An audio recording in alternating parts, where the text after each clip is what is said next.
então, eu vou pedir paciência aos James, enquanto o desembargador Sócrates chega. Vamos, então,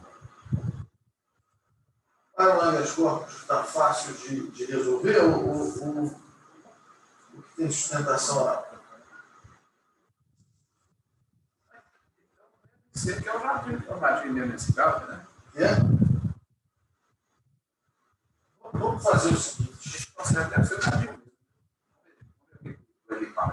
Não, é o Jardim Sócrates. E o senhor já estava aqui.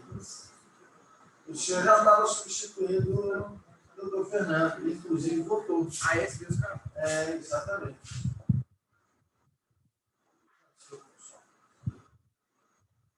Bem, vamos fazer o seguinte. Vamos colocar em julgamento o habeas corpus que, pelo que eu vejo no sistema, fácil de julgarmos rapidamente. Se me permitem, o habeas corpus de número 2103, dígito 83, é relator eminente desembargador Osmar Duarte Marcelino, é paciente Arnaldo Rodrigues, impetrante advogado do Carlos Galvão Neto. Podemos ir diretamente ao voto, senhor vereador relator? Vossa Excelência permite, eu faço um resumo. Esse é muito simples. Vamos assim? Vamos. Exercício ao presidente, senhores embaixadores, todos que nos acompanham, justiça. Esse processo, senhor presidente, o juiz Acor revogou a prisão preventiva e deu origem a esse habeas corpus. Como já foi revogada essa prisão preventiva, este processo perdeu o objeto. Portanto, estou julgando prejudicado por perda, absoluta perda do objeto, porque já foi revogada a prisão preventiva do militar. Então, nesse sentido, acho que tem necessidade de alongar mais. Ok, como voto do desembargador Fernando Hermano, Acompanhe integralmente. eu, de mesma forma, também acompanho, proclamando o resultado. A primeira Câmara, por unanimidade, julgou prejudicado o habeas corpus por perda de objeto, distinguindo assim o feito sem julgamento de mérito. Muito bem.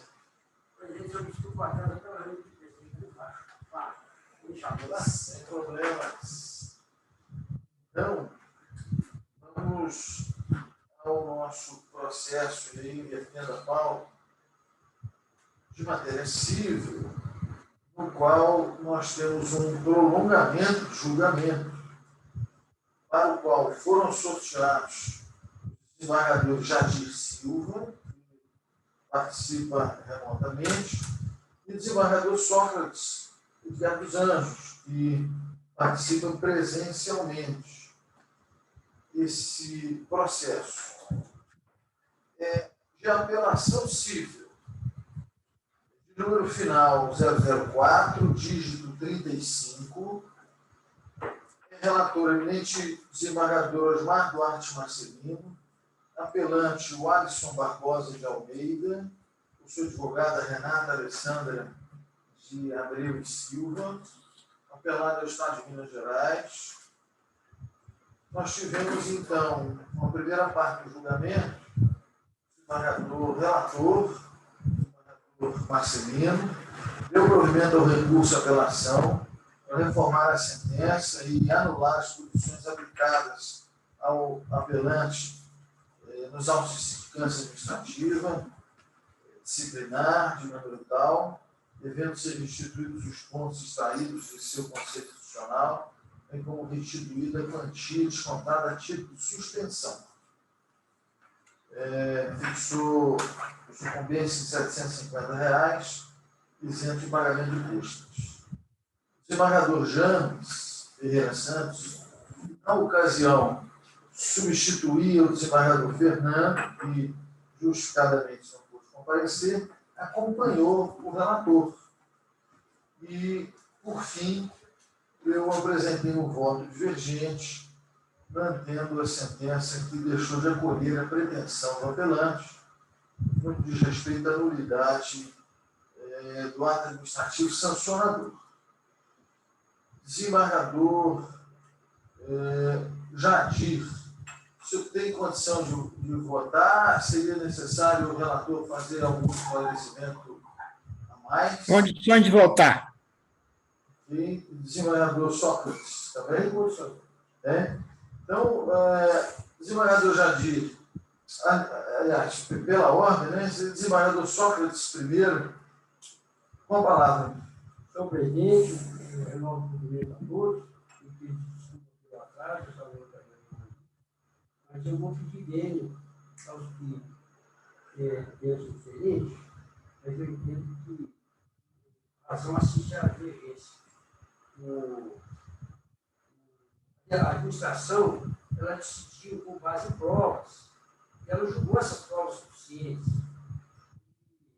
Eu já venho entendendo o tempo que tem um limite para enfrentar a questão de mérito. Eu não devia então não vai função da administração. Então, eu vou ocupar isso. Bem, como vota desembargador Jadir Silva?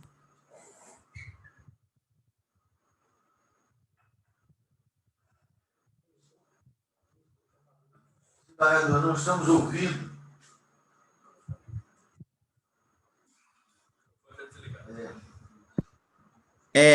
Eminente desembargador Marcelino, eu peço vênia ao eminente desembargador relator Marcelino para acompanhar a divergência inaugurada por desembargador Fernando Armando.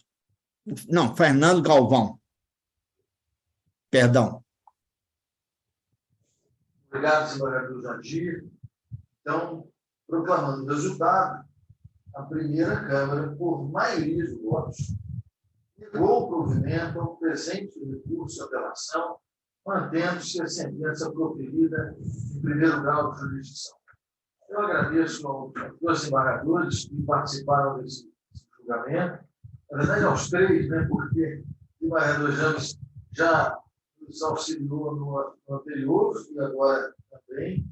Muito obrigado a todos. Boa tarde. Boa tarde. Excelência, boa tarde.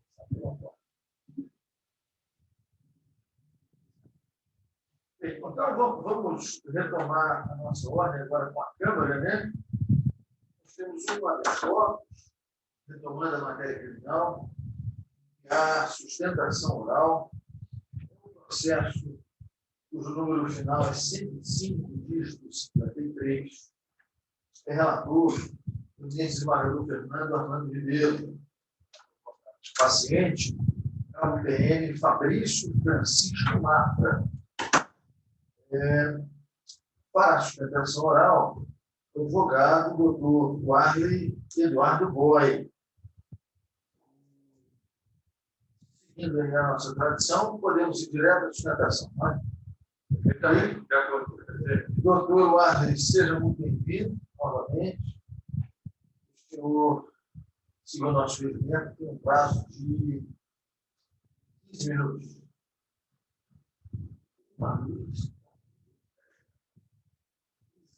Excelentíssimos Senhores, senhores, se abaixar, só para você. Desculpa, só você abaixar o telão. Então, à vontade, doutor Guarda. perfeitamente. Excelentíssimo senhor presidente, cumprimento a todos na pessoa de Vossa Excelência e trago a Vossas Excelências na sustentação de hoje um habeas corpus contra a fixação da competência dessa justiça especializada para processar e julgar o feito, pelo que passo diretamente à questão submetida à apreciação deste polêmico tribunal, sustentando o entendimento de que a conduta em exame não configura crime militar. Isso porque o militar acusado estava de folga em traje civil em local não sujeito à administração militar. O militar acusado não atuou em razão do ofício e sequer portava a arma da corporação no dia dos fatos. Destaca ainda que o militar acusado não vitimou outro militar, ou mesmo o patrimônio sob administração militar, e sequer violou ordem administrativa militar no dia dos fatos. A análise detida do artigo 9 do Código Penal Militar permite defender perante Vossas Excelências a ausência de enquadramento da conduta às balizas legais da tipificação de um crime militar. A denúncia, de forma muito singela, sugere a fixação da competência por violação da ordem administrativa militar. Ocorre que a ordem administrativa militar compreende a organização, a existência, a finalidade e o prestígio moral da instituição. E vou mais além, por que não dizer do prestígio moral dos seus integrantes, porquanto valorosos recursos humanos da corporação. Porém, a conduta do militar não atentou contra nenhum desses valores, de forma que a ultratividade do direito penal militar neste feito é demasiado, pois o fato não guarda a necessária congruência com o disposto no artigo 9, inciso 2, a linha E do Código Penal Militar, aquela que prevê, justamente, dentre outras coisas, a violação à ordem administrativa militar. Ocorre que nas informações posteriormente em razão do habeas corpus, prestadas pela autoridade coatora, se pode notar a declaração da competência sob baliza diversa daquela que foi oposta na denúncia. A meritíssima senhora juíza presidente do Conselho Permanente de Justiça, quando prestou informações a este sodalício, assim o fez expressando que o paciente se pôs em serviço ao se identificar como militar, cabendo esclarecer que as condutas foram praticadas contra outros policiais militares de serviço, sugerindo, portanto, excelentíssima senhora juíza, que a configuração do crime militar estaria sob a batuta da linha A do artigo 9 do inciso 2 do CPM, e não na E, como em tese sugeria a denúncia. Mas, excelências, creio que não é essa a índole do processo penal militar, sobretudo sob a vertente constitucional. Isso porque o militar não se coloca, quando de folga em situação de atividade, pelo só fato de se identificar como militar durante uma abordagem. De forma que apenas essa conduta, identificação, durante uma abordagem policial, não faz o acusado realizar voluntariamente um ato de ofício, ou mesmo o ato de atuar em razão da função, pelo só fato de se identificar como militar durante uma abordagem policial, sem qualquer alteração. O fato de um policial militar ser abordado em via pública por outro policial militar por si só não tipifica crime militar. Tal como o fato de ser abordado por um policial federal não tipifica crime federal ou desloca a competência para a Justiça Federal.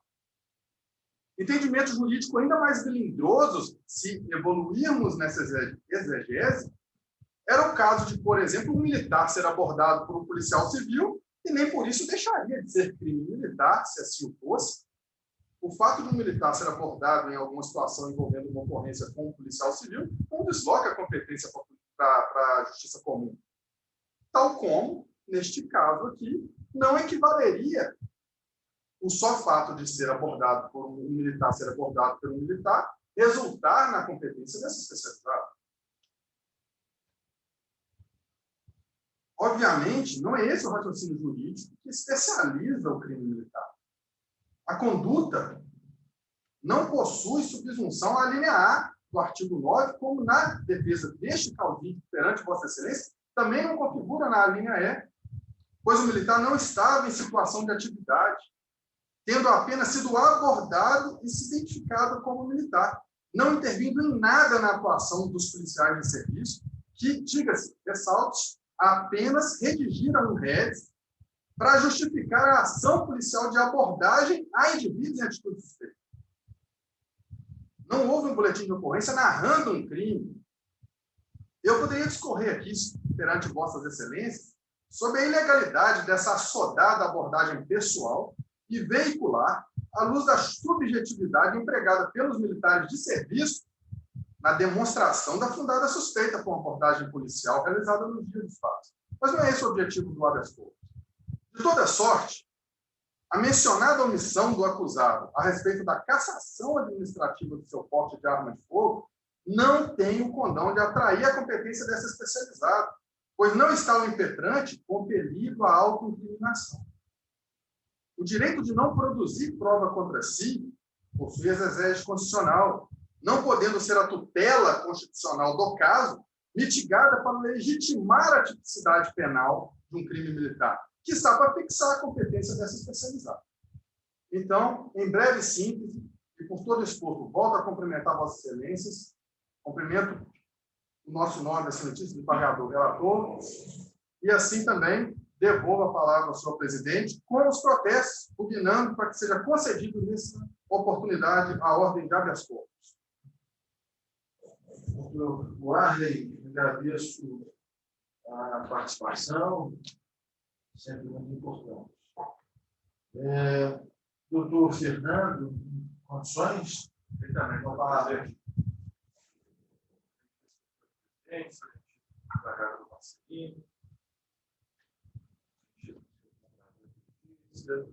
senhoras advogadas que nos acompanham, professor doutor Warley Boy, cumprimentando pelos trabalhos ao longo desse processo, também nossos servidores e a todos os que nos assistem. Senhor presidente, trata-se de um habeas corpus impetrado em favor do cabo PM Fabrício Mafra, que se pretende que seja declarada incompetência dessa justiça especializada para apreciar e julgar a matéria tratada nos autos do processo criminal. O habeas corpus é instrumento processual previsto na Constituição da República, que amanhã completa seus 34 anos de existência, no artigo 5º, inciso 47, tem por finalidade coibir a eventual ilegalidade ou abuso de poder que ameace o direito de locomoção de alguma pessoa.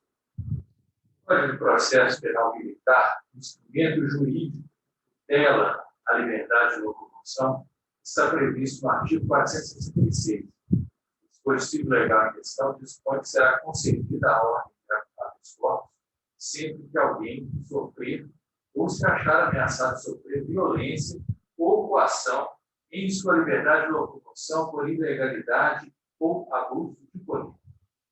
As alíneas A e I do artigo 467 do CPPM dispõem que haverá ilegalidade ou abuso de poder quando o cerceamento da liberdade for ordenado por quem não tiver competência para tal ou quando o processo estiver evidentemente nulo. Na hipótese dos autos, contudo, senhores, não há que se falar em ilegalidade em razão da incompetência, tampouco em nulidade manifesta a ser reconhecida pela via estreita do habeas corpus. Conforme se verifica nas peças que instruem o processo, especificamente a denúncia, constata-se que o paciente, quando abordado pela guarnição policial, apresentou-se como policial militar e, no intuito de legitimar a sua identificação e justificar o porte de arma de fogo e carregá-lo consigo, apresentou a sua carteira funcional de soldado, documento onde o porte de arma estava regularizado, justificando a apresentação de tal documento por ter perdido a carteira funcional de cabo em data pretérita. Entretanto, omitiu a informação de que o seu porte de arma estava suspenso desde a data de 13 de 8 de 2020, em razão de estar submetido a processo administrativo disciplinar. O paciente, após identificar-se como militar, omitiu tal informação à guarnição militar que o abordou e, assim, fez com que fosse inserido no boletim de ocorrência declaração diversa da que deveria ser escrita, mesmo ciente que seu porte de arma de fogo estava suspenso, fez com que fosse registrado no documento público que havia apresentado o CRAF da arma com data de validade até 16 de 10 de 2038, o que não coadunava com a realidade dos fatos, estando caracterizada em tese a prática do delito previsto no artigo 312 do CPM. No que tange ao delito de porte ilegal de arma de fogo, o fato do paciente, na data dos fatos, estar de folga com arma particular, não afasta, a meu ver, a competência desta justiça especializada. Isso porque, senhor presidente, a competência é fixada em função da qualidade que o sujeito apresenta no momento de conhecimento do cometimento do fato delituoso. Na hipótese dos autos, conforme já mencionado, o paciente se valeu de sua condição de integrante da corporação e identificou-se como militar para justificar o porte da arma que se encontrava com ele, contexto que atrai a competência da justiça militar. A propósito, acerca do tema, colaciona o seguinte julgado do Colégio Superior Tribunal de Justiça, no qual a Regia Corte vai, em sede de agravo regimental, decidir sobre uma situação muito similar ao caso do Ius, que diz respeito exatamente ao agravo em habeas corpus substitutivo de recurso ou praticado na condição militar de competência do juiz não ocorrência. Em determinado momento, o relator vai afirmar que, na espécie, embora estivesse de folga, o paciente praticou o crime com um civil e 2 outros policiais militares de serviço guardados, tendo se apresentado para a vítima armado e se identificado como policial militar, contexto que demonstra a competência da justiça militar para processar e julgar a causa, conforme precedentes do Superior Tribunal. HC 632-330, dado em 30 de 8 de 2021, o ministro Reinaldo Vaz da Conselho Tutelar. Além disso, senhor presidente, há que se ressaltar que o porte de arma do paciente é inerente à sua condição de militar, sendo que a manutenção ou suspensão do referido porte trata-se de questão aberta à administração militar. Nesse sentido, confira-se o seguinte julgado do egresso do Tribunal de Justiça de Minas Gerais. Assertivamente vai dizer que, no caso de policial militar ativo, cabe à Polícia Militar, à administração militar, em procedimento administrativo específico, decidir sobre a eventual perda do porte de arma de fogo. Relação criminal número tal, relator, desembargador Otávio Augusto Nives Ocalini, dado em junho de 2020.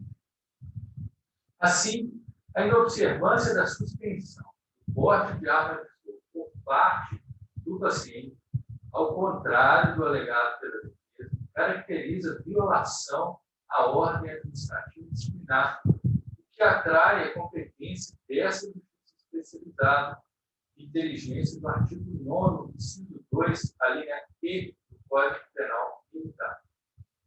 Pelo assim exposto, senhor presidente, a alegação feita pelo integrante, no sentido de que a denúncia não contém descrição de conduta que se enquadre nas hipóteses previstas no artigo 9º do CPM, não encontra elementos para sustentá-lo, motivo pelo qual a rejeita. E, de consequência, não resta caracterizado o risco suscitado concernente à decisão que recebeu a denúncia ofertada pelo parquet em desfavor do paciente, nesta justiça especializada. Dessa feita, não se verifica qualquer ilegalidade capaz de configurar constrangimento sanável pela via do habeas corpus, uma vez que inexiste comprovação de coação ao direito de locomoção do paciente por ato ilegal ou abuso de poder. Com esses fundamentos, senhor presidente, eu estou conhecendo do habeas corpus, mas denegando a outra. Como vota o desembargador Marcelino?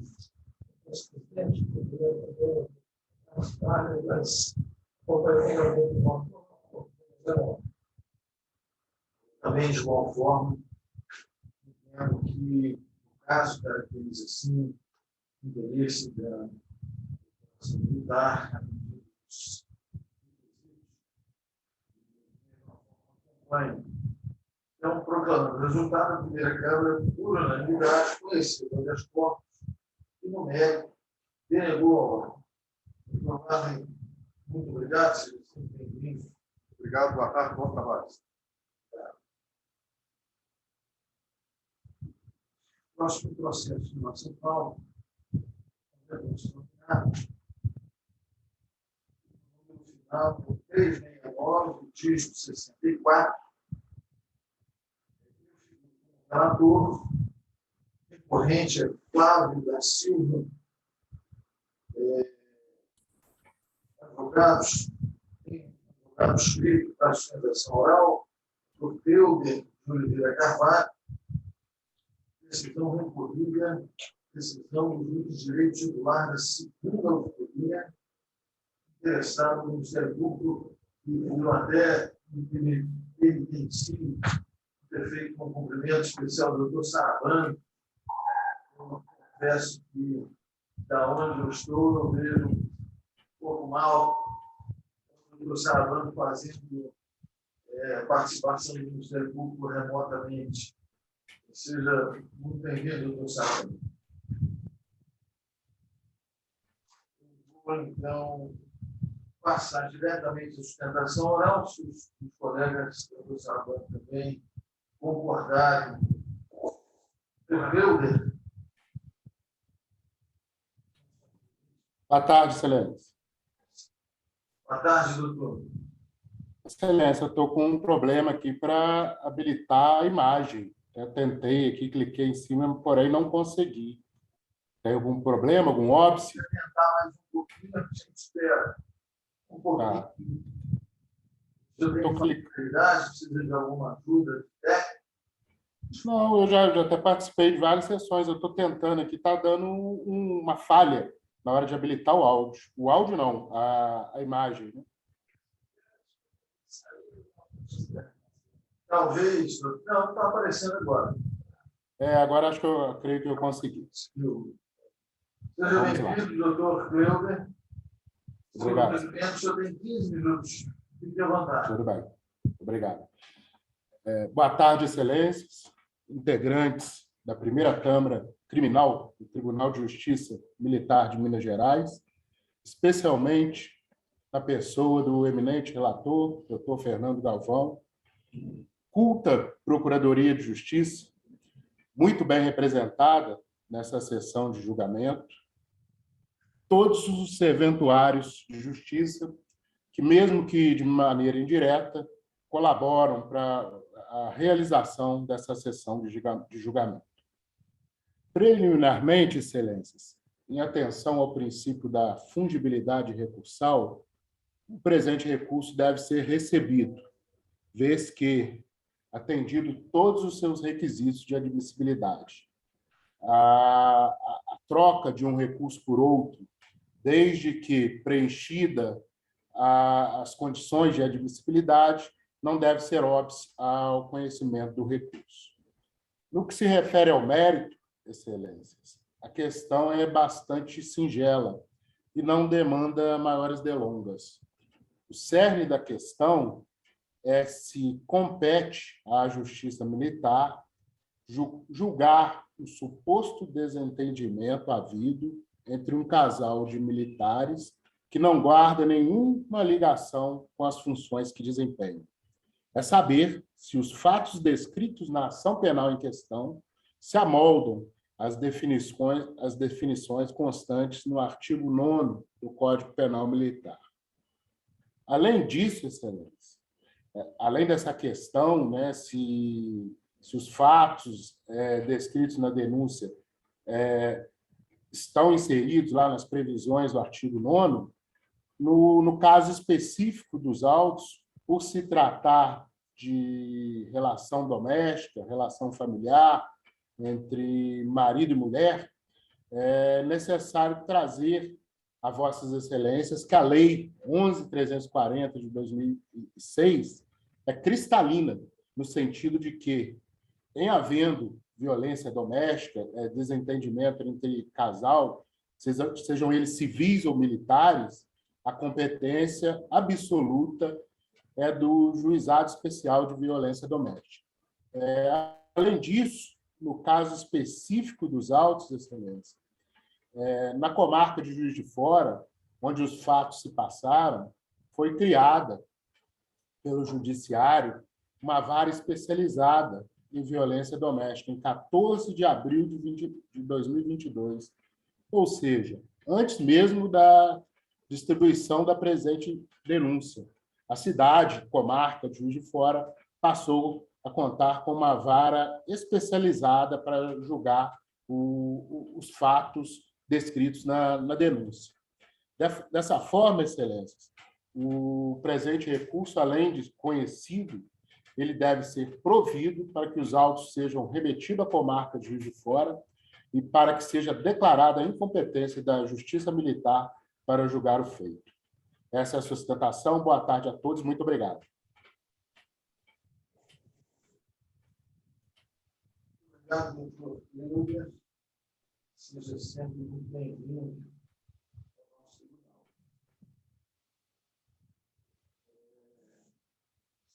Se não há nenhum esclarecimento, siga a mão.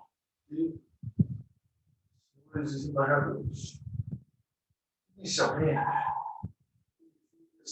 da leitura literal do artigo 516 do Código de Processo Penal Militar, a decisão que deixa de acolher a exceção de competência ou reconhece a existência militar não é recorrível por meio de recurso em sentido estrito.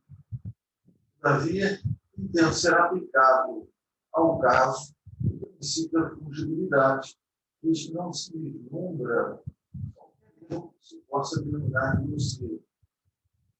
O recurso foi enviado no prazo para a interposição do recurso em sentido estrito, não há consenso sobre qual recurso é cabível em hipótese como a que é fixada nos autos.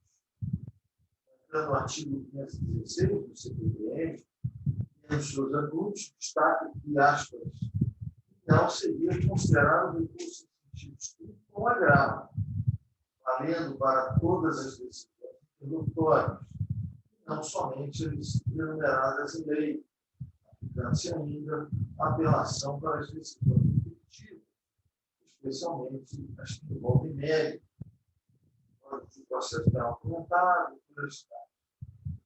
Portanto, isso o presente recurso. Acho que poderíamos tomar votos. O voto do desembargador Fernando,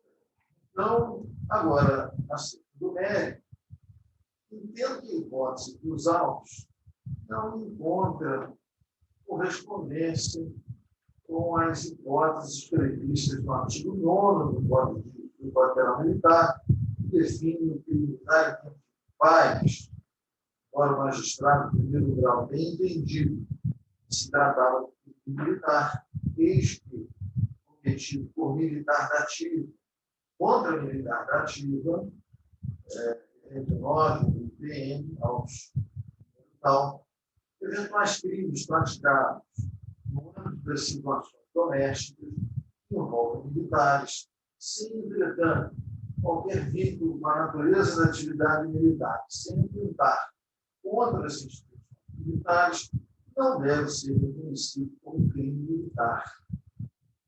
Fazendo um parênteses, a situação anterior, os militares faziam um exercício de função, né? A abordagem policial, trabalhando como militar. Nesse contexto, né, a administração militar pode tratar, que não é no caso aqui.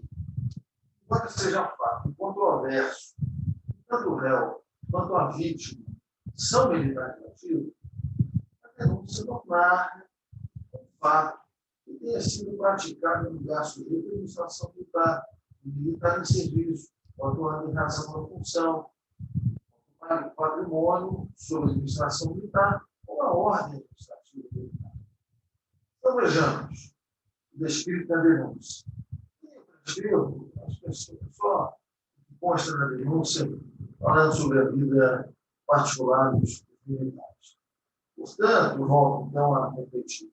salvo a hipótese prevista na linha A, no segundo artigo 9 do CPM, não há qualquer circunstância que possa caracterizar a conduta do réu como um crime militar. Tendo ser inaplicável o disposto nessa referida linha A, no segundo artigo 9, ao caso concreto, pois a Constituição da República consagra como princípio vetor de interpretação constitucional a dignidade da pessoa humana, artigo 1º e 3º, que abrange, sem dúvida, os direitos à intimidade, ao repouso, ao próprio trabalho. Portanto, não tem sido praticado os fatos quando em serviço, quando a nossa administração militar, quando o patrimônio sobre a administração militar, com a ordem administrativa militar, a caracterização da conduta como crime militar conduz à conclusão de que, até em momentos de intimidade e repouso, o cidadão que opta pela carreira militar estaria sujeito às normas militares. E quis dizer que, em todos os seus momentos, o militar estaria nessa condição de militar e ofender as durante o repouso, o militar que pratica crime contra o cônjuge militar, desde que não seja em razão das funções, essas mesmas condições, não pratica crime militar da forma prevista na linha A, inciso 2º, artigo 9 do quarto. Admitir o contrário significa considerar que o militar não possui direito privado, não pode gozar de seu repouso, com trabalho, e vive a resto. Este é o entendimento Sérgio Lobão, ao mencionar que acha se a ocorrência de desrespeito ao tempo comum permanecendo nos limites da relação conjugal, com os companheiros, sem reflexo na hierarquia civil e militar, permanecerá no âmbito da jurisdição comum. Essa é a posição do Sérgio Lobão em edição do direito penal militar de 1999. Nesse sentido, são precedentes do STF, abaixo colacionados.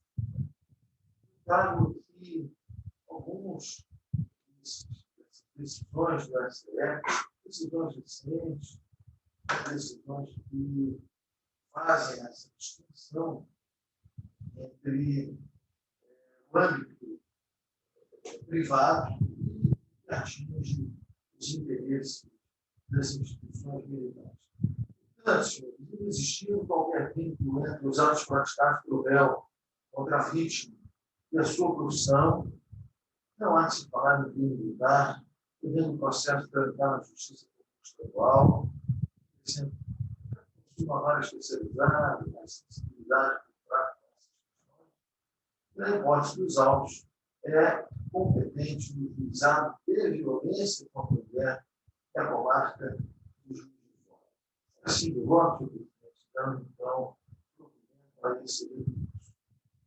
Voto na Fernanda Armando. O presidente, cumprimento pelo candidato do voto legalmente. Voto do desembargador Marcelino. Presente, análise dos dispositivos do conceito do artigo 9 do CPM, que seria militar. Então, não importa o militar e atividade. Mas eu entendo que a gente deve ir além dessa análise dos itens, porque se busca o Código Penal Militar, se procura tutelar o Código Penal Militar, a disciplina militar, a hierarquia militar e a administração militar.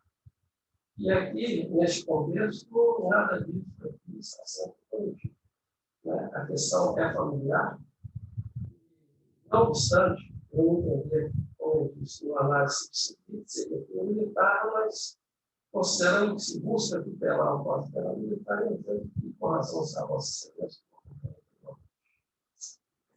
obrigado. Então, proclamando o resultado, a primeira Câmara, por unanimidade, deu provimento à impugnação para reconhecer a incompetência da Justiça Militar e remeter os autos para o juizado de violência contra a mulher na comarca do Juiz de Fora da Justiça Comum Estadual. Nosso próximo processo, uma carta testemunhável, processo da PROC, cujo final é o número 395, dígito 65, o relator é o imenso desembargador Fernando Ribeiro, testemunhante Lucimar Viana Lourenço, o advogado Jorge Vieira da Rocha, testemunhado do Ministério Público do Estado de Minas Gerais. O governador relator, poderíamos também ir diretamente ao voto. Presidente, não há outro processo de concessão da sustentação que eu havia sido informado. Parece possível. É cível. Acabar com os tribunais, logo em seguida, faremos. Então, o senhor está apregoando o Carta testemunhável pelo 395 de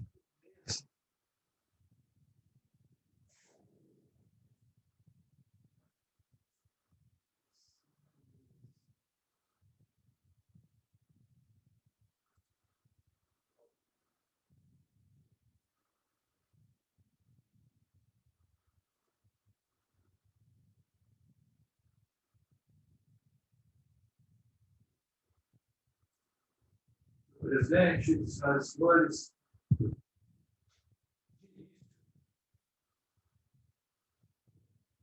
eu saliento que, em tese, teve manifestado pelo conhecimento da carta testemunhável em precedente anterior, apesar de não existir previsão legal sobre tal recurso no Código de Processo Penal Militar, julgo necessário alterar meu posicionamento. Isso porque, revendo o meu entendimento, compreendo que a carta testemunhável não deve ser conhecida com fundamento no artigo 3º, a linha A do CPPM, tendo em vista que não há omissão na legislação processual penal militar, a qual prevê o recurso em sentido estrito, como a via específica para impugnar a decisão que deixe de receber o recurso, nos termos do artigo 516, a linha Q do CPPM. Confira-se. É o artigo 516 do CPPM, em sua linha Q, haverá recurso em sentido estrito da decisão ou sentença que não receber a apelação ou recurso. Nesse ponto, senhor presidente, é prudente salientar que, embora exista discussão sobre a natureza jurídica da correção parcial, trata de recurso ou medida administrativa disciplinar, certo é que, em se tratando de processo penal, prepondera o entendimento que possui natureza de recurso sobre o assunto, ensina Renato Brasileiro, em sua obra Manual de Processo Penal, oitava edição, página 1848. Segundo o autor, há intensa controvérsia acerca da natureza jurídica da correção parcial. Parte da doutrina considera que a correção funciona como medida administrativa disciplinar, tendente a apurar uma atividade tumultuária do juiz, não passível de recurso, a qual não se pode permitir o condão de produzir, caçar ou alterar decisões judiciais do seu processo. Todavia, pelo menos no âmbito processual penal, prevalece o entendimento de que a correção parcial tem natureza jurídica de recurso, pois serve para o tribunal reformar a decisão judicial que tenha causado problemas ao regular desenvolvimento do processo, estando seu julgamento, pois, em regra, afeto às câmaras ou turnos dos tribunais. Fecho aspas. Não destoa desta lição aclamado doutrinador Guilherme de Souza Nunes, e sua obra Código de Processo Penal Militar comentado, assim se posiciona. Natureza jurídica da correção. Entendemos tratar-se de autêntico recurso, embora com a possibilidade de se averiguar a conduta funcional do magistrado, determinando a turma julgadora sejam tomadas as medidas cabíveis para, no âmbito disciplinar próprio, ser analisado o caminho a seguir. Outros, no entanto, sustentam seu caráter puramente administrativo disciplinar. Em nossa visão, cuida-se de recurso com fundo correcional.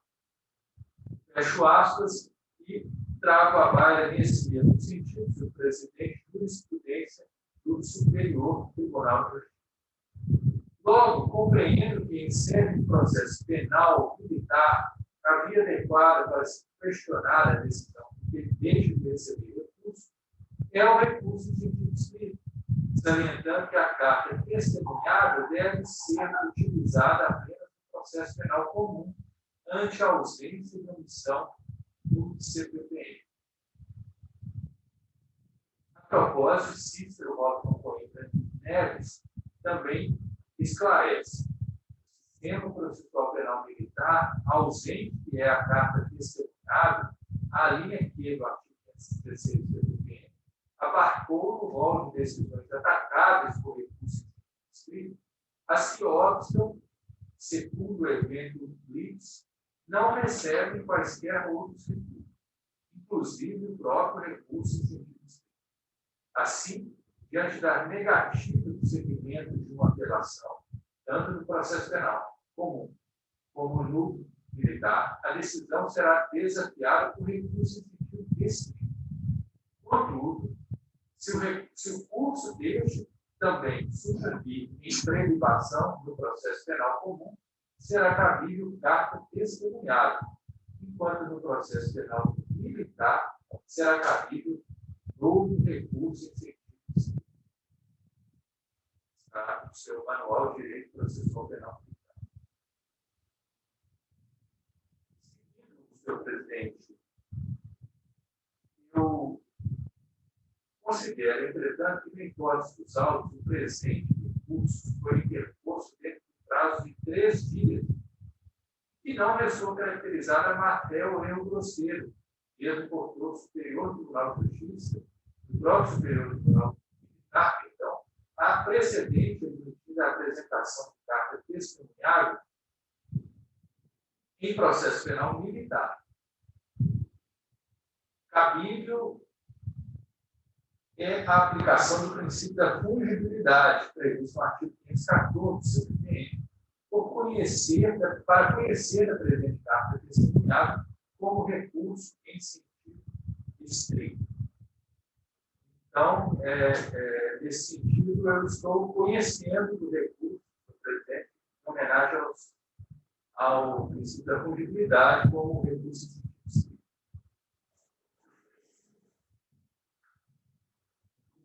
Como não seguimos, o presidente não é o voto estrito, mas não qualquer legal. Também, estamos falando.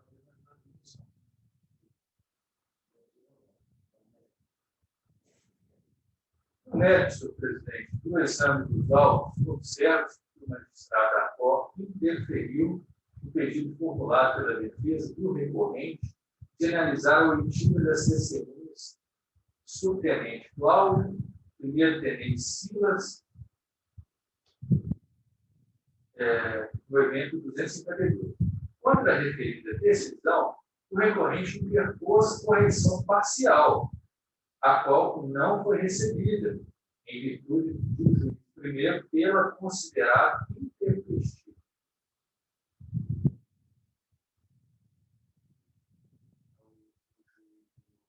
Assim se manifestou que a esposa deixa de receber a correção parcial interposta pelo princípio primeiro denunciado por ser do evento 278. Conformado, o recorrente apresentou o presente recurso requerendo que a referida correção parcial fosse recebida. Com a devida vênia, o novo magistrado acorda, julgo que a correção parcial interposta encontra-se de fato tempestiva, ainda que por fundamentos distintos do sustentado pela defesa. Se não, vejamos. Observa-se que o juiz de direito, em 6 de maio de 2022, interferiu no requerimento da defesa de oitiva das testemunhas mencionadas, tendo sido expedida em 24 de maio de 2022, terça-feira, intimação eletrônica via sistema ao recorrente a respeito da decisão combatida. Sobre as intimações realizadas por via eletrônica, o artigo 5º da Lei 11.419 de 2006 dispõe, artigo 5º, as intimações serão feitas por meio eletrônico em portal próprio aos que se cadastrarem na forma do artigo 2º, dispensando a publicação no órgão oficial, inclusive eletrônico. Parágrafo 1º, considerar-se-á realizada a intimação no dia em que o intimado efetivar a consulta eletrônica ao teor da intimação, certificando-se nos autos da sua realização. Parágrafo 2º, na hipótese do parágrafo 1º deste artigo, os casos em que a consulta se teve em dia não útil, a intimação será considerada como realizada no primeiro dia útil seguinte. Nesse parágrafo 3º, a consulta referida para entender esse ponto, este artigo deverá ser feito em até 10 dias corridos, contados da data do envio da intimação, sob pena de considerar-se a intimação automaticamente realizada na data do término desse prazo. Como visto, senhor presidente, nos termos do parágrafo 3º do artigo 5º da referida Lei 11.419, o prazo para a efetivação da intimação eletrônica fica de 10 dias corridos. Assim, como o recorrente não realizou a consulta em até 10 dias corridos, contados a partir do dia 25 de maio, quarta-feira, considera-se que a sua intimação se efetivou tacitamente no término desse prazo, ou seja, em 3 de julho de 2022, uma sexta-feira. Como se sabe, no termo do artigo 498, parágrafo 3 do CPPM, o prazo para a interposição da correção parcial é de 5 dias. Assim, como a intimação tácita do recorrente a respeito da decisão vergaçada se deu em 3 de junho de 2022, sexta-feira, o prazo para a interposição do recurso teve início em 6 de junho de 2022, segunda-feira. E, portanto, fitou-se em 10 de junho de 2022, uma sexta-feira também, data em que a correção parcial foi interposta. Saliente-se que, ao contrário do sustentado pelo magistrado das Cortes, apesar de a correção parcial do processo criminal ser processada nos moldes do recurso em sentido estrito, conforme determina o artigo 322, parágrafo único do regimento interno deste tribunal, o prazo para a sua interposição encontra-se disposto no artigo 448, parágrafo 1º do CPPM, sendo de 5 dias, não de 3 dias. O regimento não somente pode dar forma de processamento e julgamento da correção parcial. Nessa circunstância, não se aplica ao prazo de exposição judicial que se encontra previsto expressamente no CPPM, não podendo, obviamente, ser derrogado por norma regimental. Portanto, tendo a defesa manifestado efetivamente o compromisso contra a decisão combatida, não pode prevalecer a decisão que deixou de a correção parcial, sendo inferior do pré-conto. Para que for, senhor presidente, portanto, provimento ao recurso a determinado recebimento do processamento da correção parcial que é posta pela defesa, uma vez que ele o voto de desembarque do Marcelino, presença completamente. De mesma forma, acompanhando as notas de voto do relator, proclamando então o resultado, a primeira Câmara, por unanimidade, conheceu da presente carta testemunhada do momento escrito, dando provimento ao recurso para determinar o recebimento e o regular processamento da correção parcial interposta no processo jurídico.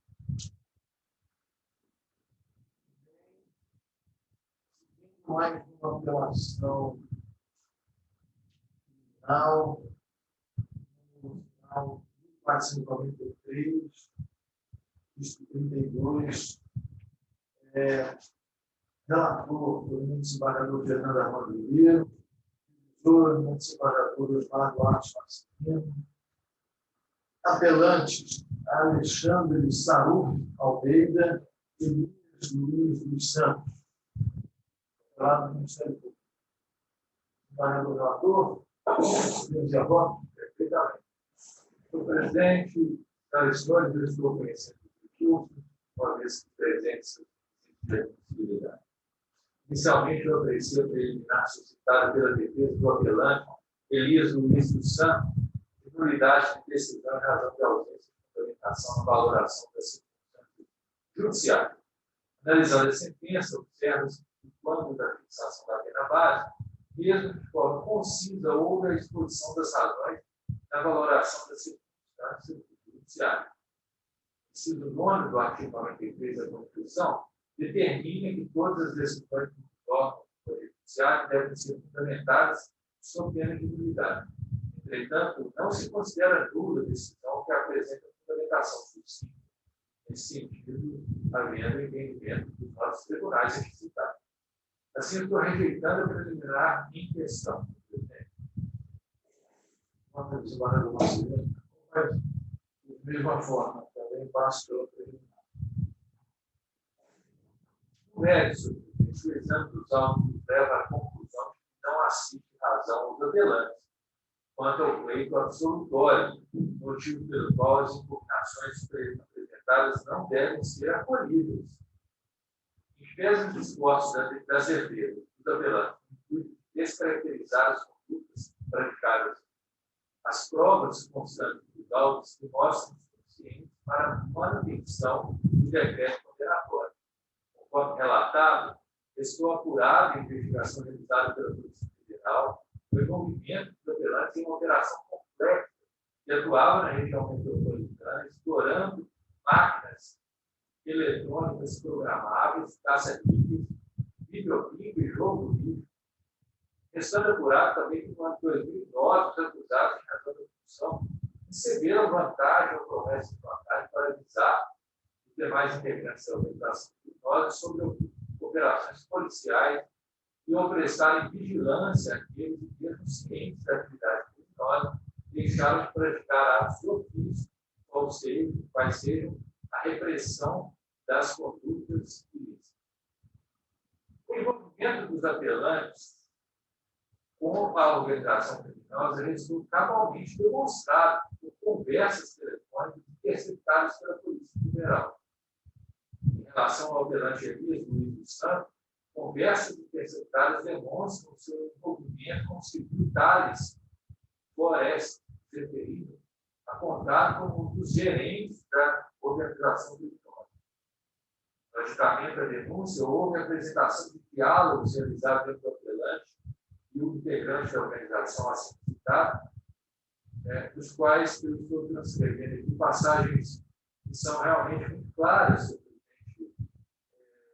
são também bastante longas, que estão aqui no meu voto, que demonstram que o militar tinha ciência das atividades ilícitas praticadas por Thales, perfeita ciência pela transcrição dessas conversas, não há dúvida sobre isso, e que recebeu vantagem indevida e aceitou promessa de vantagem indevida, e em troca deixou de praticar a atividade. Ressalve-se que no depoimento prestado pelo apelante Elias Luiz dos Santos, à Polícia Federal, o ex-militar informa que tinha ciência do envolvimento do civil Thales com a exploração de máquinas de jogo e que aceitou a promessa de vantagem indevida, bem como recebeu a quantia de R$250 pela informação passada. Isso também está no seu depoimento do evento 4, páginas 46 e 49. Diz-se que, quando da realização do interrogatório do apelante, essa justiça militar, o ex-militar confirmou o depoimento que foi prestado ao inquérito policial, retratando-se tão somente da confissão quanto ao recebimento da quantia de R$250. Vale dizer, confirmou que tinha sido o envolvimento dos civil Thales com a exploração de máquinas caça-níqueis e que aceitou a promessa de vantagem devida, elementos suficientes para a manutenção da condenação. Isso porque o crime imputado aos apelantes são passivos do presidente. Trata-se de crime formal, cuja consumação se dá com a simples aceitação da promessa de vantagem devida, não sendo necessário comprovar que a aludida vantagem efetivamente foi recebida. Comprovar a prática do delito imputado ao apelante pelo seu envolvimento com a organização criminosa, essa é inviabilizada sob corrupção, bem como a desclassificação para o delito de corrupção passiva na figura privilegiada, previsto no parágrafo 2º do artigo 308 do Código Penal Militar. De igual forma, as interceptações telefônicas demonstraram o envolvimento do apelante Alexandre Saruti Almeida com a organização criminosa. O apelante Alexandre Saruti ensina o esquema de fazer bico consistente na realização de segurança e estacionamento ao lado do bico, e que manteve contato com o policial civil Paulo, pessoa que o contratou para fazer segurança do estacionamento. Não teria havido nenhuma interrupção com o chefe da organização e que a quantia de R$ 10.888,35, resultado da soma dos valores constantes comprovantes de depósitos realizados em sua conta, seria proveniente do salão de delito defensivo. Entretanto, senhor presidente, a meu ver, das alegações não encontram um amparo dos autos para sustentar. O agitamento da denúncia do Ministério Público explicitou os diálogos realizados entre o apelante Alexandre Saruti e o integrante da organização criminosa Cláudia Nunes, policial civil que era responsável pela intermediação entre sócios e parte dos policiais soltados, bem como os diálogos realizados entre o Cláudio e os outros integrantes da organização criminosa, os quais houve a tratativa dos valores assimilados ao referendo militar. Registro que, ao contrário do afirmado pelo apelante Alexandre Saruti, o diálogo interceptado da conversa entre ele e o policial civil Cláudio, dia 26 de 2009, às 21h20, demonstra que ele, apelante, tinha contato com outros integrantes da organização criminosa, entre os quais Leonardo Carmona Gasoli, pessoa que exercia a função de gerente geral da organização criminosa e era responsável pela rede denominada Vegas, de acordo com as apurações realizadas pela Polícia Federal. E também, eu gosto, estão transcritos esses trechos, senhor presidente, que são muito esclarecedores sobre essa participação do militar.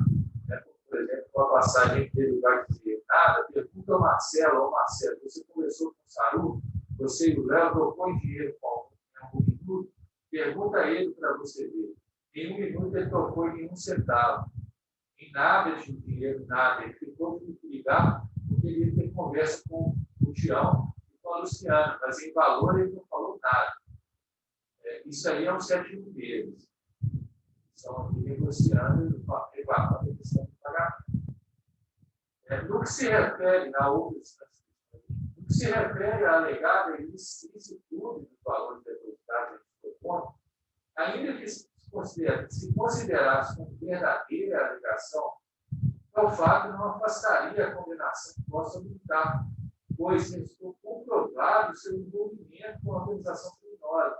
E conforme já dito, assim, o crime imputado, corrupção passiva, revela-se crime formal, cuja consumação se dá com a simples aceitação da promessa de vantagem, não sendo necessário comprovar que a aludida vantagem foi efetivamente recebida. Registro que a legalidade e validade das disputas telefônicas constantes nos autos foi convalidada pelo juiz da 4ª Vara Federal, onde a aprovação de sentença condenou 19 civis integrantes da organização criminosa desmantelada pela Operação Safari da Polícia Federal, conforme se verifica nos itens 1.5 e 1.6 da referida sentença da Justiça Federal, processo número 210.38.0012.14.4. Primeiro quarto do nosso nome. Dessa feita, senhor presidente, a condenação imposta aos apelantes pela prática do delito de corrupção passiva encontra-se amparada em provas lícitas e válidas. E, no que se refere à impugnação do quanto da pena, do lado, me parece assistir razão à defesa do apelante Elias Luiz dos Santos. Na respeitável sentença, foram lançados fundamentos para a fixação da pena base em patamar acima do mínimo legal. Entretanto, a maioria das circunstâncias judiciais consideradas desfavoráveis para elevar a pena base constitui, a meu ver, elementos do tipo do próprio delito praticado pelo apelante e ou apresenta fundamentação genérica, motivo pelo qual passa necessário o redimensionamento da pena base para o mínimo legal, ou seja, 2 anos de reclusão. Aqui eu transcrevo todos os fundamentos do magistrado agora para a fixação dessa pena base. Eu estou considerando, senhor presidente, que não estão presentes também quaisquer circunstâncias agravantes ou atenuantes, passando, portanto, pela segunda fase, fixação da pena, mantendo a pena provisória no mesmo patamar da pena base de 2 anos. Considerando não haver causa especial de aumento de pena, previsto no parágrafo 1º do artigo 308 do CPM, a pena é aumentada de 1/3, motivo pelo qual, superando a terceira fase,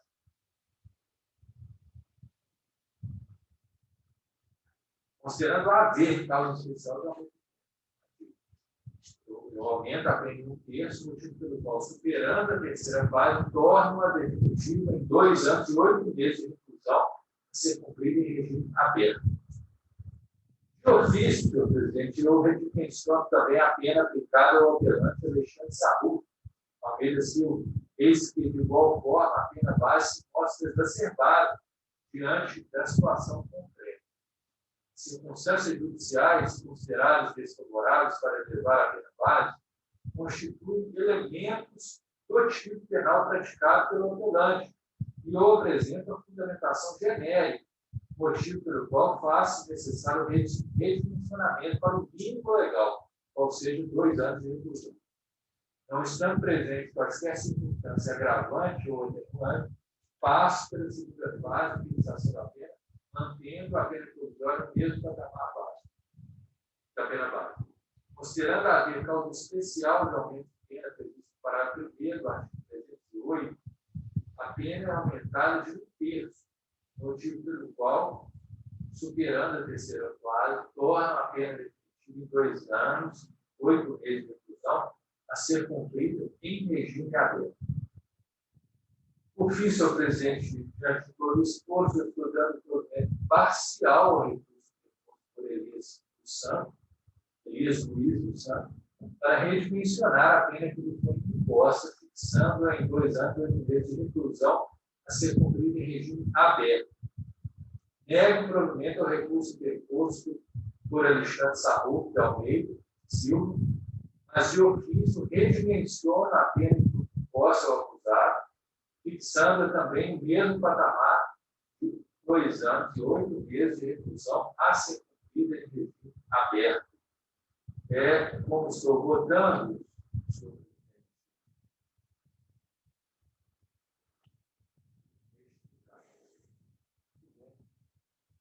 voto de senador Marcinho. Se o presidente acompanha anteriormente no relator para a direção do obrigado. Eu, de igual forma, também acompanho razões e voto evidente do relator. Então, o resultado, a primeira Câmara, por unanimidade, resultou preliminar, suscitado pela defesa do apelante Elias dos Santos, de nulidade da decisão em razão da ausência de fundamentação, das circunstâncias de não mérito, e o provimento parcial ao recurso interposto por Elias para redimensionar a pena que lhe foi imposta, fixando-a em 2 anos de reclusão, ser cumprido no regime aberto, alcançando também o correto. Isso. Bem, nós finalizamos os nossos processos de natureza final. Saravano, obrigado pela participação. Eu que agradeço, presidente. Boa tarde. Então, boa tarde a todos, boa tarde aos desembargadores, ao senhor secretário. Muito obrigado, presidente. Peço licença. Seja sempre bem-vindo. Bem, agora temos uma apelação de natureza civil, processo de prova do final 79/11, relator e desembargador Osmar Duarte Marcelino, apelante Rodrigo de Oliveira Matos, do Estado de Minas Gerais. Relator, podemos ir. Não, eu sou uma sustentação oral, perdão, do advogado, do Luiz Carlos da Silva. Seja bem-vindo, doutor Luiz Carlos. Muito obrigado. Seja sempre bem-vindo. Depois do nosso evento, você tem 15 minutos de vontade. Eminente desembargador, presidente dessa Câmara, eminente desembargador, membro dessa Câmara, eminente desembargador, relator deste processo. Boa tarde. Mais eventuais, meu cliente, boa tarde. Importante ressaltar que o ex-soldado Rodrigo de Oliveira Matos, quando foi excluído, se achava no conceito ato 50, sem punição. Consta das acusações que o ex-soldado PM Rodrigo de Oliveira Matos, estando de férias em seu momento de lazer, após ter ingerido bebida alcoólica em um bar na cidade de Delta, foi acionado a comparecer no pelotão da PM da cidade, onde estava lotado, com a finalidade de prestar apoio aos militares que lá se encontravam envolvidos em uma ocorrência policial de apreensão de contrabando de produtos do Paraguai. O requerente, quando se encontrava de férias e apaisando na cidade de Delta, foi envolvido num fato que tinha autores um policial militar da fração local e um civil que frequentava o quartel da PM naquela cidade. Teria o requerente do soldado Assunção envolvido um civil de nome Rafael, no comércio de materiais apreendidos, frutos de contrabando do Paraguai na cidade de Delta, no Triângulo Mineiro. O civil Rafael era frequentador do quartel local, conforme dito, tendo amizade com vários policiais militares, inclusive fazia manutenção de limpeza das viaturas. Ocorre que, durante a apreensão de um veículo lotado de produtos eletrônicos, uma guarnição policial do turno foi acionada e, durante aquela condição da ocorrência, foi solicitada a deslocar para a ponte estratégica da cidade para participar de um cerco e bloqueio de um veículo que havia sido roubado na cidade de Uberaba, sede do referido pelotão. Neste tempo, os materiais do veículo e o autor preso permaneceram na sede do pelotão, sendo conferido por outros 2 militares, de nome soldado Assunção e soldado PM Thiago. Toda a base de acusação denota que o ex-militar Rodrigo de Oliveira Matos participou do desvio de material que se encontrava apreendido no pelotão. Porém, é de fácil percepção que Rodrigo foi envolvido e enganado pelos seus colegas civis diante da situação criada. Dentro do veículo do soldado Assunção havia materiais da referida apreensão que foram ali colocados pelo mesmo, e sendo que nada foi comentado com o soldado Matos, Rodrigo Matos, ao chegar no quartel, quando lhe foi solicitado pelo soldado Assunção que conduzisse aquele veículo até a casa do civil Rafael.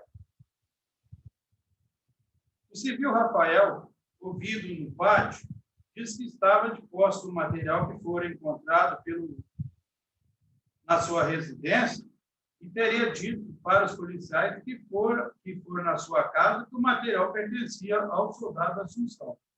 O referido, em nenhum momento, relacionou o material à pessoa do soldado Rodrigo Matos.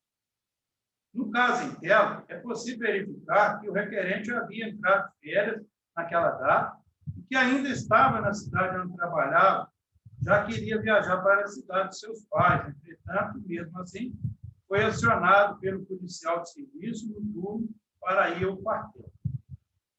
Nos autos, não há nenhuma informação demonstrada que o soldado Matos tenha cometido qualquer transgressão disciplinar ou levado alguma vantagem no que concerne aos materiais apreendidos e apossados pelo soldado Assunção, ex-soldado Assunção.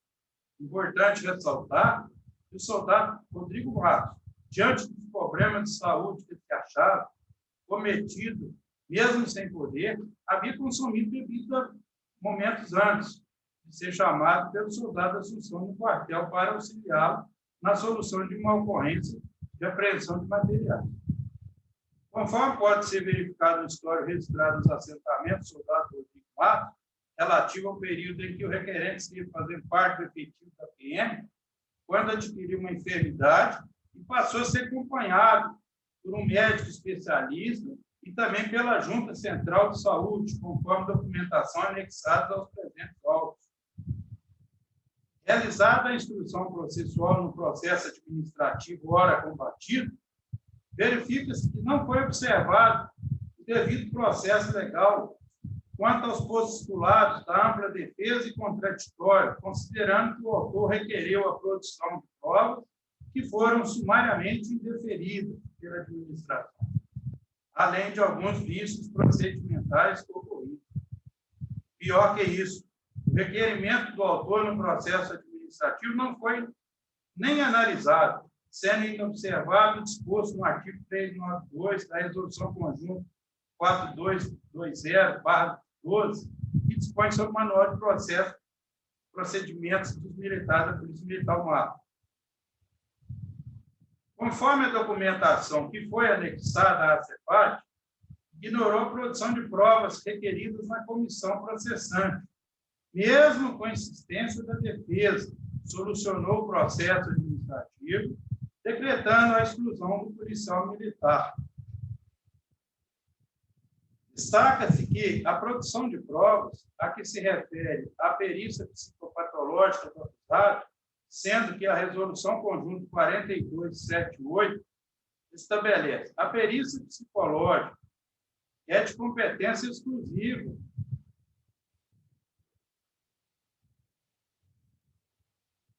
destina-se à verificação da existência ou não de transtorno mental, desenvolvimento mental incompleto ou retardado e avaliação.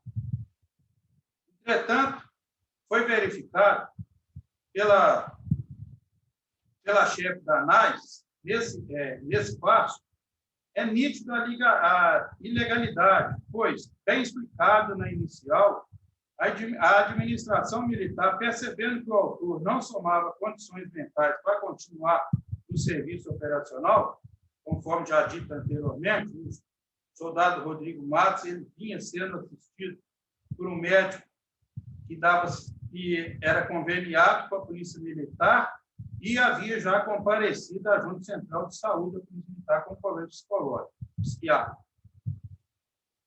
Percebendo que o autor não somava condições mentais para continuar no serviço operacional, dispensou o autor das atividades externas, isso a própria ANAS, e o submeteu ao serviço administrativo. Assim, podemos esclarecer que a oficial dentista, chefe do NAS da 5ª RPM, entendeu que o autor possuía, à época das condições mentais, para ser submetido ao PAT, mas não possuía condições mentais para trabalhar no serviço operacional. Por quê? Porque essa atitude da oficial contraria a resolução que trata da perícia psicopatológica quando do início do processo administrativo. Se houver militar que esteja em tratamento médico, ele deve ser submetido à Junta Central de Saúde para o exame da perícia psicopatológica. Ainda nessa mesma narrativa, posteriormente, a Junta Central de Saúde afastou o autor de suas funções, conforme pasta sanitária do autor juntada aos autos. Por isso, requer que seja reconhecida essa causa de nulidade, pois, posteriormente, a própria JCS afastou o acusado de suas atividades, demonstrando que este possuía algum tipo de problema que acometeu sua saúde mental.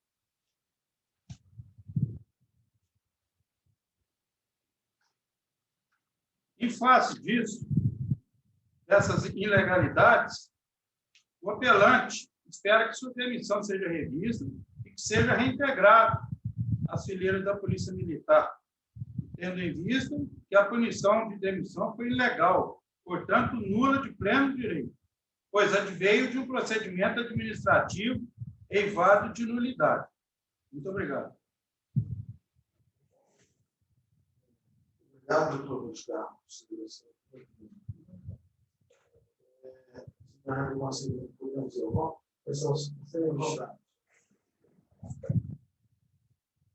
antes de iniciar a análise do recursal, por conseguinte da ação, destaque que o apelante traz as suas ações recursais uma matéria em forma de alegada preliminar, ou seja, o cerceamento de defesa em razão do interferimento de perícia psicológica e, com tal assertivo, o apelante pública pela nulidade da sentença. Passo a decidir em primeiro lugar em conta e demais solicitado. Com efeito, a preliminar em questão não merece prosperar. Conclusão dos autos, verifica-se que o juiz de direito substituto, à época, havia acolhido o pedido de condução de perícia psicopatológica, cuja prova técnica não foi levada a efeito, uma vez que o juiz titular, ao reassumir o feito, houve por lei indefinir a prova. Ora, o juiz pode indefinir as provas e julgar impertinentes ou procrastinatórias, como fez muito bem no caso vertente. Nesse sentido, embora o autor tenha alegado no inicial que apresenta transtornos emocionais e psicológicos, na verdade, ele não trouxe qualquer prova a respeito, nem mesmo indício. Aliás, a rigidez mental do apelante é demonstrada na sua capacidade de outorgar poderes aos seus procuradores, sendo que o fez de próprio punho na esfera administrativa e na esfera judicial.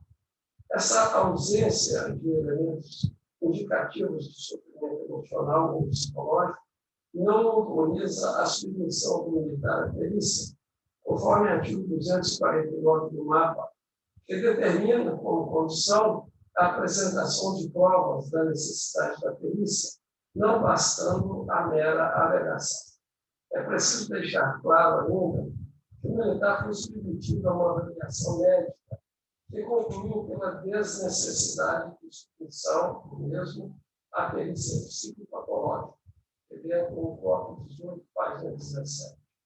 Por fim, nos termos do artigo 348 do MAPA, a prova pericial somente se fará presente quando absolutamente necessária, sendo que a imprescindibilidade foi descartada por provas em sentido contrário. Ante esses motivos, por exemplo, estou passando por essa preliminar. Boa tarde. Senhor Genaro, também passo. Por favor. No mérito, melhor sorte não socorre o autor para apelante. É menor que, quanto ao mérito, o apelante aponta as seguintes unidades: ausência de prova da prática da conduta infracional, motivo pelo qual deveria ter sido aplicado o princípio do provérbio, falta de individualização dos fatos na portaria manual, ausência de intimação do advogado para acompanhamento do exame médico na análise, direcionamento valorativo dos testemunhos colhidos e violação aos princípios da razoabilidade e da proporcionalidade na aplicação da sanção punicional. Quanto à ausência de prova, e ao contrário do que diz o apelante, eu revelo às Vossas Excelências que não são corriqueiros processos com tamanha fartura de provas para embasar a decisão da administração militar. Toda a prova produzida demonstra que o corpo, em conjunto com outras pessoas, subtraiu do destacamento PM da cidade de Delta, Minas Gerais, vários produtos apreendidos por outros militares em face de contrabando oriundo do Paraguai. Sabedor do que estava acontecendo, ou seja, conhecendo a apreensão das mercadorias, o apelante cumpriu dos fatos e, apesar de encontrar-se em gozo de férias, compareceu à unidade militar por dois serviços, um deles adolescente. Na ocasião, aproveitando-se do fato de que os militares que estavam trabalhando tiveram que se ausentar em razão de nova ocorrência, o apelante e os civis apropriaram-se de várias mercadorias e levaram tudo para a casa de um dos civis, amigo do ex-militar.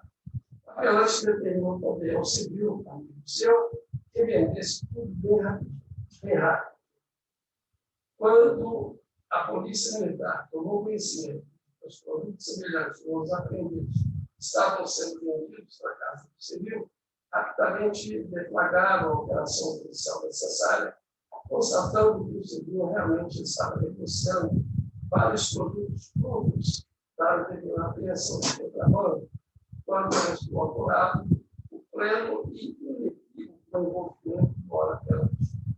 Então, é impossível admitir que a decisão está em desconformidade com as provas produzidas. Confesso que poucas vezes estivemos diante de atos de tamanho desonra à população e aos seus membros.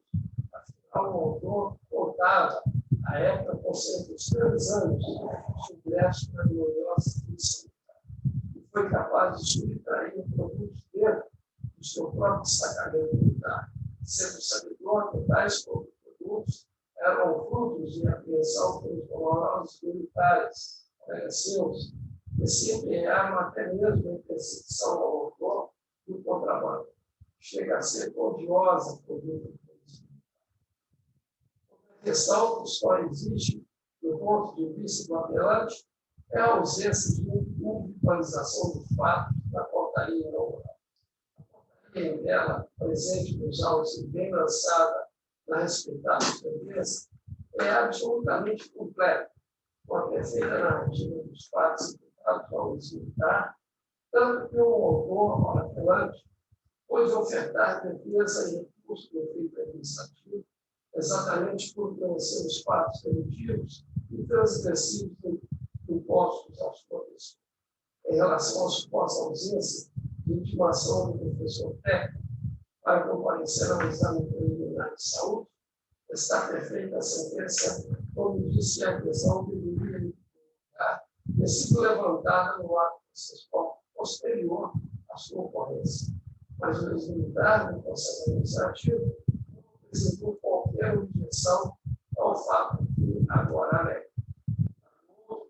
Temos que tratar, podemos observar pela sentença, que tanto o autor quanto o seu advogado foram cientificados a respeito da realização de avaliação médica prévia, e essa notificação está registrada na ata da primeira reunião do CEPAC, que veio com 17, página 19. Na oportunidade, o autor saiu com a devida ciência sobre a data e o horário em que deveria comparecer ao órgão de saúde para avaliação, sendo que o seu procurador também estava presente.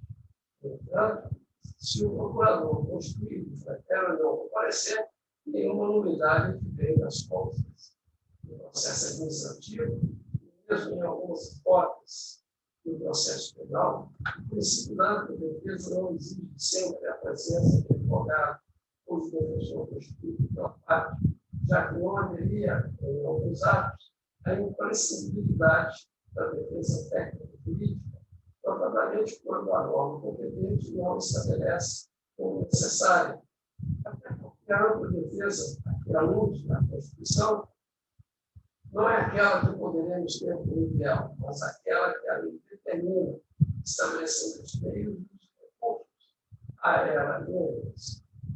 Invertir o direito administrativo disciplinar, as normas imprimem a defesa, colocação técnica, apenas na elaboração da peça de defesa, sendo prescindível para as demais etapas processuais, em que, ao acusado é assegurado o exercício do direito subjetivo de se defender na verdade da exceção, como já dito, e tornar possível permitir com segurança.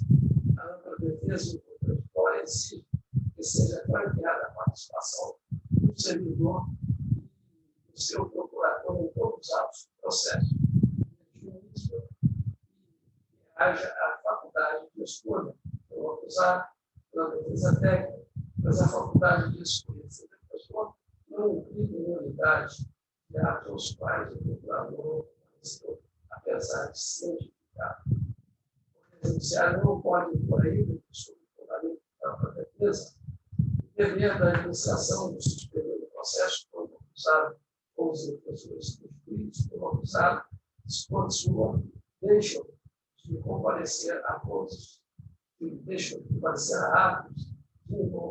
instrução de seu interesse. Ademais, tratando-se de nulidade meramente relativa, uma vez que o autor e o procurador foram instituídos para todos os atos do processo administrativo, seu reconhecimento depende da correta comprovação do efetivo prejuízo, conforme o princípio do as delonguesas de 63 do que é o Código do Processo Penal.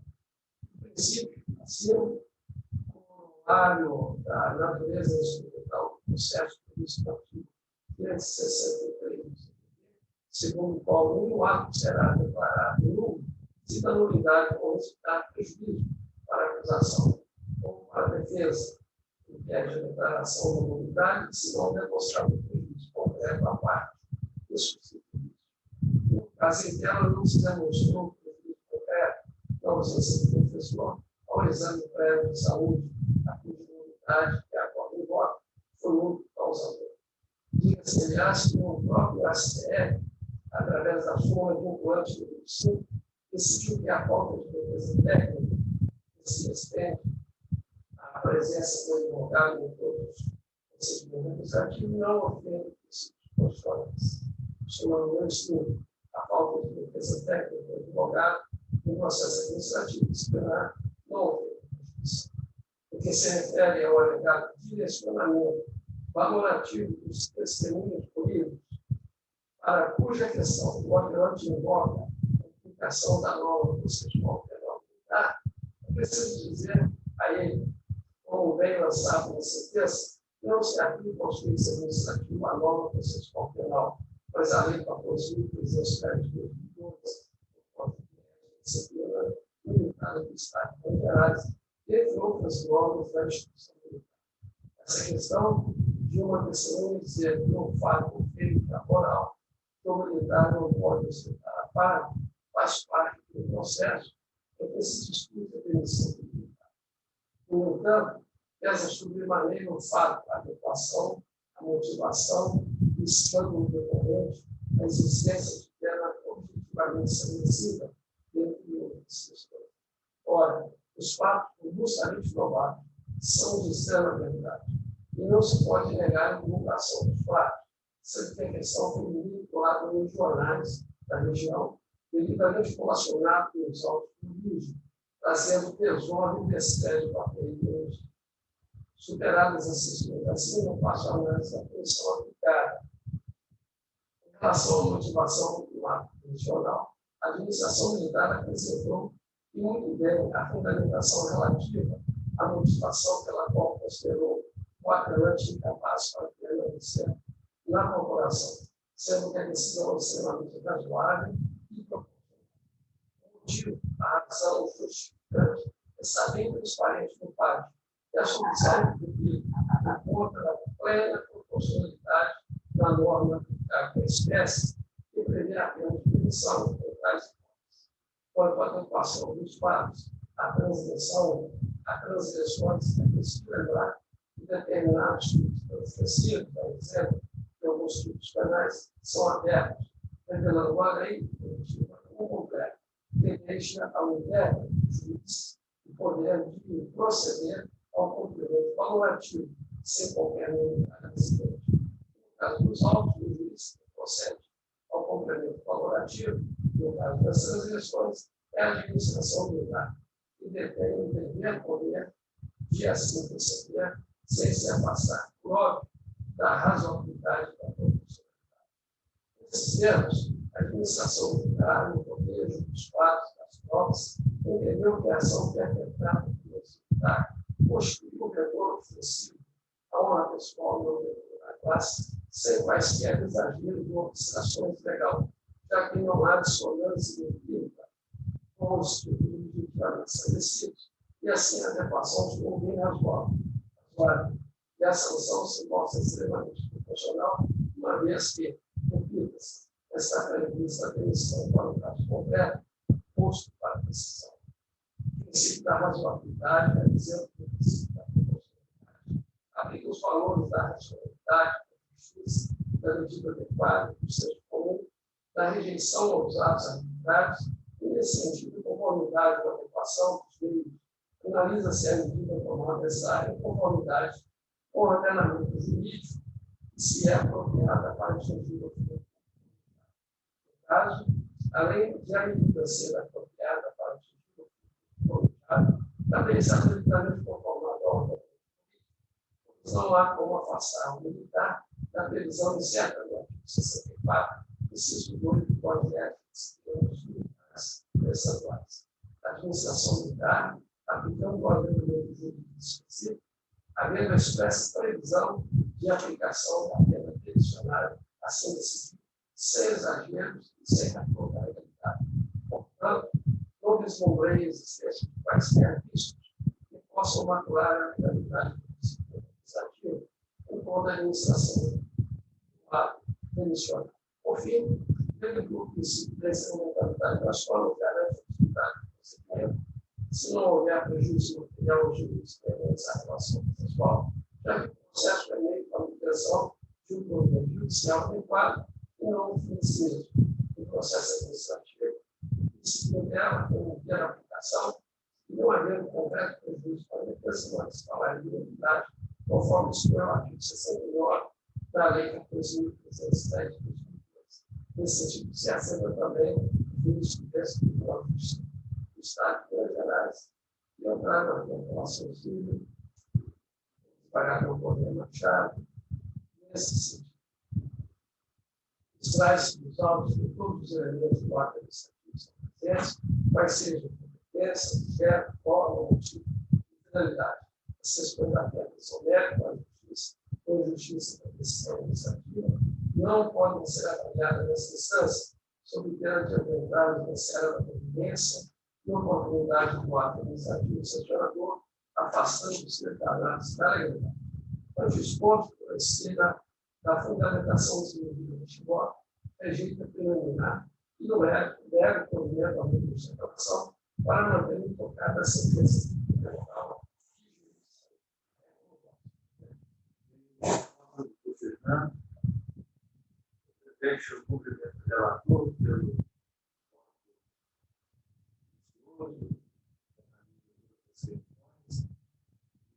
além das suas bem passadas razões, eu queria apenas seguir sobre os médicos correcionais, eles são posteriores aos fatos, os quais, inclusive, decorreram condenações criminais postas por essa justiça. Estados Unidos, estou acompanhando o relator. Individualmente, acompanha razões e votos. Proclamando o resultado, a primeira Câmara por unanimidade, rejeitou a preliminar de sessão de defesa, unanimidade, negou o governo de apelação de manter cada a sentença preferida na justiça. No processo que existiu, faço declaração pelo Estado número final 62, dígito 72, na Câmara de Ferreira, da Estado de Minas Gerais. Condições progrediram ao ponto. Você pode me repetir o número, por favor? É o final 62, 62, 72. Basta classe.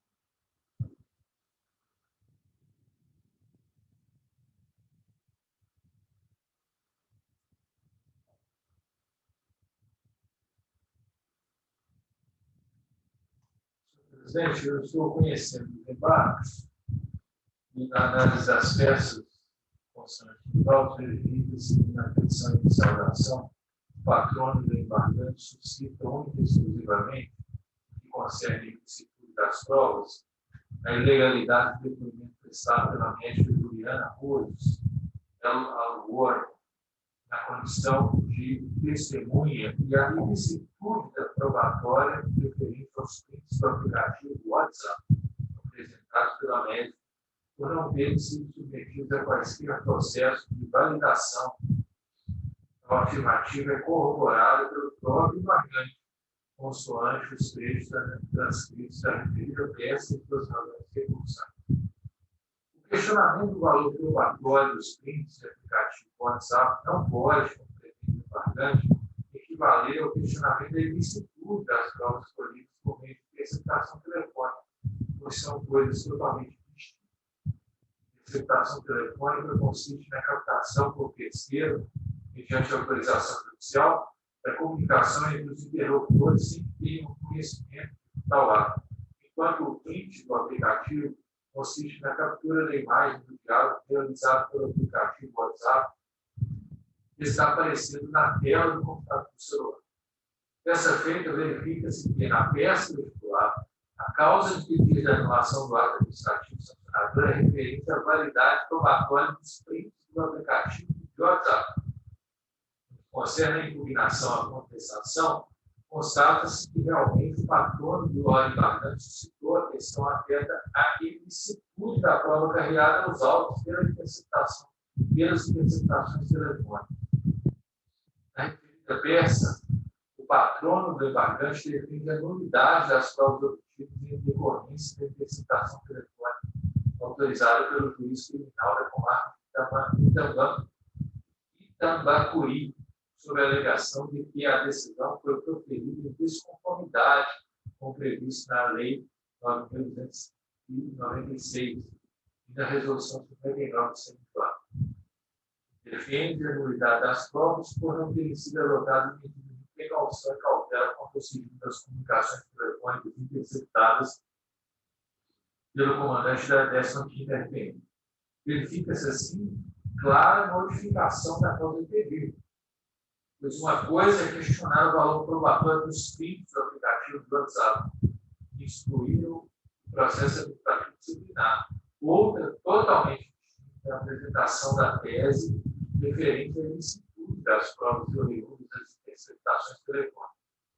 Sem maiores esforços, percebe-se que os fundamentos são inteiramente diferentes. Entretanto, os termos do discurso do artigo 329 do CPC, após a citação, a parte autora somente pode alterar a causa do pedido se houver consentimento da parte contrária, que não houve na hipótese dos autos. Assim, a alegação feita em certa impugnação à contestação que não consta na inicial caracteriza inovação ali, não podendo o julgador analisar tal pedido sem anuência da parte contrária. Na primeira instância, a matéria em questão não foi apreciada, conforme se depreende da leitura da sentença. Além disso, da análise dos autos, que não foram manejados embargos de declaração em face da referida decisão em nenhum momento, em razão da não apreciação da tese defensiva tratada. Diante disso, não vislumbro qualquer omissão da forma de ensejar o manejo de embargo declaratório, pois o colegiado não deixou de apreciar a tese defensiva apresentada pelo embargante, mas sim deixou de conhecer da parte do recurso que caracterizava a indevida a inovação e recursão. Estou rejeitando os embargos. Por voto do Mário Conselheiro. Da mesma forma, também acompanho, conforme se proclamando o resultado, a primeira Câmara, por unanimidade, rejeitou os presentes embargos de declaração. Nós sempre chegamos ao final do municipal, dar ao nosso recurso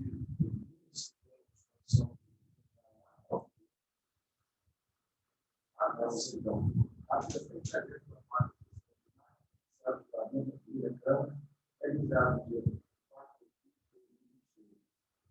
efeito exercício do desembargador.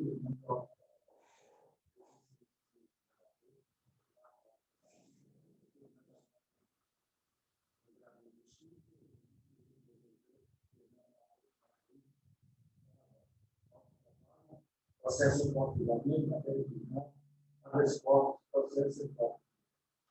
20.003, decisão de perdão, vou verificar a questão, vou para o segundo período. Habeas corpus, processo de decisão de perdão, habeas corpus, individual, participação na conceptual e 369 justificado. Esse da Câmara, comunidade de serviço, a unidade e o documento para conhecer a competência, para reconhecer a incompetência do Instituto e a unidade de violência contra a mulher. Esse nacional determinado,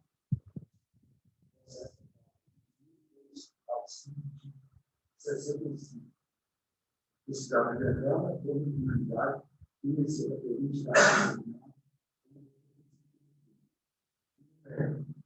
também a unidade e o documento para determinar esse domínio a comissão da saúde, a ação da sacerdote e o parceiro de da Câmara, unanimidade e determinar justificado pelo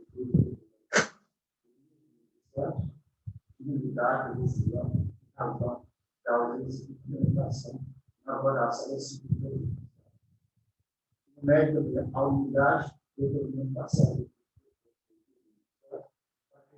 redimensionar a pena são 2 anos, 2 meses, revisão a ser cumprida. A unidade de desenvolvimento de saúde redimensionar a pena ao hospital de Alexandre, são 2 anos, 2 meses, recebida em relação ao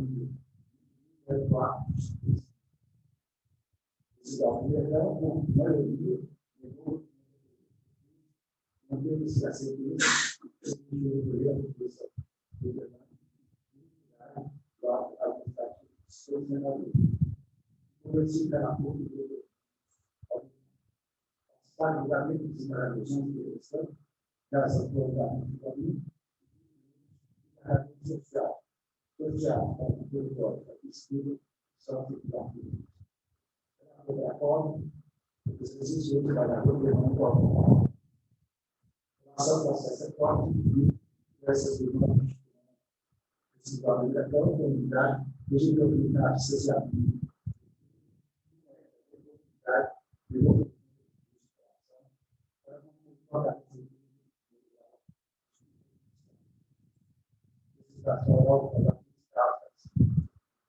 O fim da relação com o sacerdote de Brasil, servidores, agregando a comunidade, os dois direitos que davam para a defesa errada. De acordo? Presidente. Aprovar a nossa ata. Encerrada a nossa sessão. Câmara. Até a próxima. Até a próxima.